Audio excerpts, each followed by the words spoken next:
অসম প্ৰদেশ কংগ্ৰেছ কমিটিৰ নিৰ্দেশ মৰ্মে সৰুক্ষেত্ৰী সমষ্টিৰ পাকা বেতবাৰী ব্লক কংগ্ৰেছৰ উদ্যোগত কয়াকুছি ৰাজীৱ ভৱনত ভাৰত ত্যাগ দিৱস পালন কৰে কংগ্ৰেছ কৰ্মী সমৰ্থকসকলে।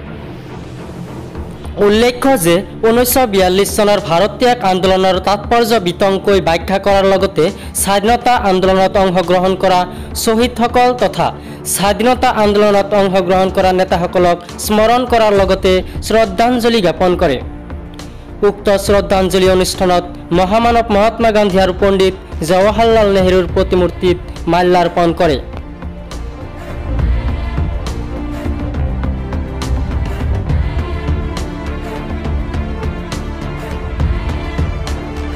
অসম প্ৰদেশ কংগ্ৰেছ কমিটিৰ নিৰ্দেশ মৰ্মে